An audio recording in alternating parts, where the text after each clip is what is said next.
Bonjour à tous, j'étais interrogé ce matin sur Sud Radio par rapport aux violences qui ont été commises suite à la victoire du PSG samedi soir. Et donc je vous laisse écouter tout de suite et dites-moi en commentaire ce que vous en pensez. 300, on est avec Xavier de Bordeaux. Bonjour Xavier.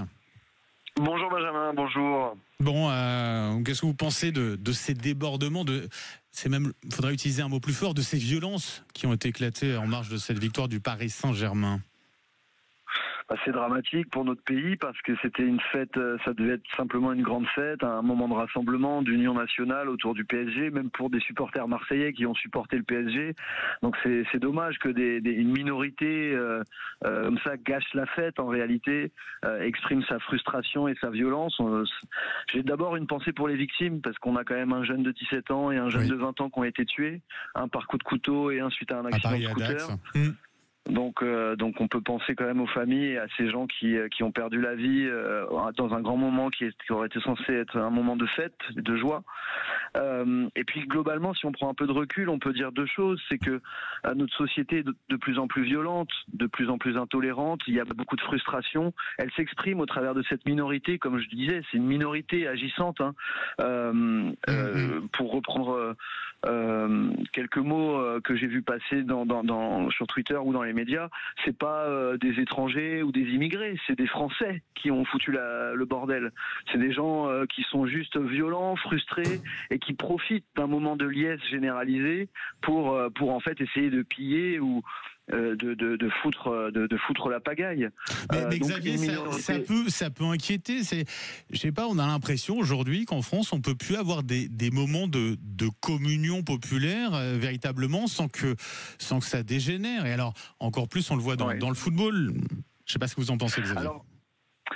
Oui, effectivement, on le voit dans le football plus que dans d'autres sports. Par exemple, on a été champion d'Europe là avec l'UBB. Moi, je suis à Bordeaux. On a été champion d'Europe il y a une semaine. Il n'y a pas eu de débordement de cette nature. Déjà d'une part parce que le rugby ça ramène quand même moins de masse de gens que le foot. Il y a aussi la masse, il y a l'effet de meute. L'effet de meute dans une société, ça joue. Les gens, les foules ne fonctionnent pas pareil que les individus pris individuellement. Oui, et ça, le rugby c'est peut-être pas le même public non plus que le football.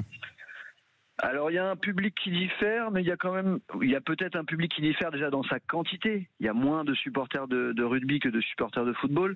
Et puis oui, effectivement, le public est un peu différent. Mais on peut aussi mettre en cause, et là je terminerai là-dessus, la doctrine de gestion du maintien de l'ordre.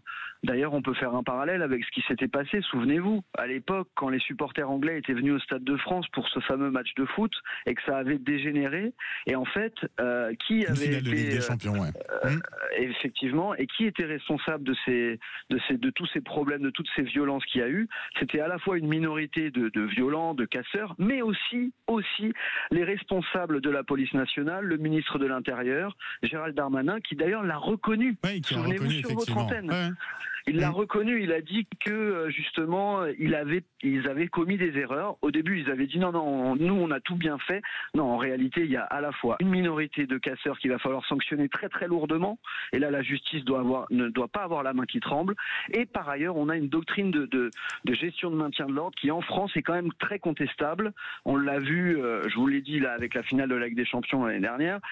Et on a été sanctionné à l'échelle européenne. La gestion du maintien de l'ordre en France est toujours critiquée parce qu'en fait, elle suscite de la violence.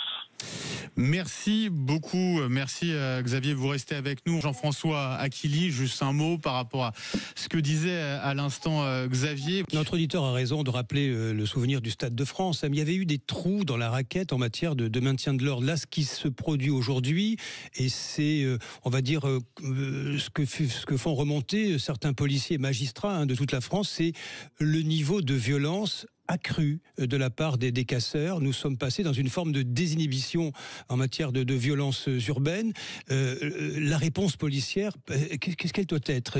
Si vous laissez les policiers tels qu'ils sont aujourd'hui avec une forme pas de passivité, mais d'attention extrême. Il ne faut pas faire de dégâts collatéraux, pas de blessés.